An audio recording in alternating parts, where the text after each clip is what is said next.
Grace took her little sister, Isabella, with her to the neighborhood grocery store for a gallon of milk. She was 20 years old, and her younger sister was 5. It was pouring outside, and she was driving the family station wagon. The wagon had a push-button automatic transmission that powered everything in the vehicle. Grace and Isabella were on their way back home, about 6 blocks away. They had just turned into 14th Street, directly below the hospital, and were approaching a 4-way stop when the windshield wipers failed. Grace was frustrated since it was pouring heavily, but she felt it would be fine because they weren't far from home. She thought she would have to let Dad know about so he could get them repaired. They were getting close to the 4-way stop. Grace pressed the brake pedal to slow down for the stop. She suddenly realized she didn't have any brakes.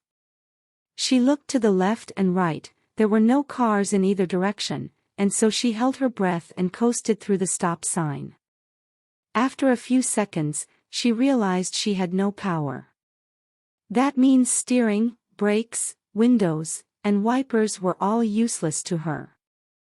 Fortunately, they were only 2 blocks away from home. Then she had the most sobering realization. There was one more 4-way stop in 2 blocks.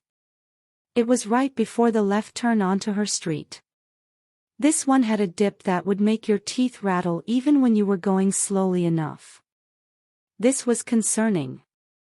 She thought they would never be able to go slowly enough. They will bottom out. Get down on the floor, Isabella, and tuck your head into your chest. Why? I don't want to sit on the floor.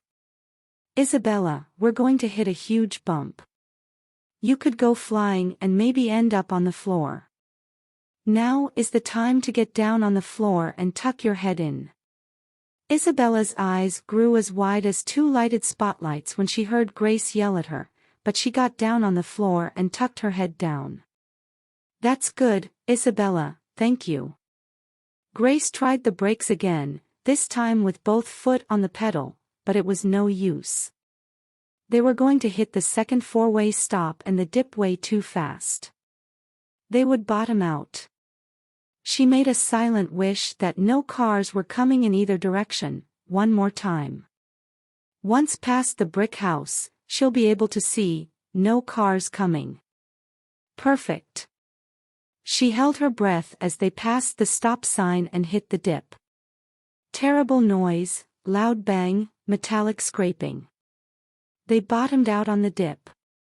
They were still moving forward and in a straight line. It was good because the steering wheel wouldn't budge. Only 1 block to the left, they would never be able to turn onto their street. Their best hope was to eventually coast to a stop. Then she saw it.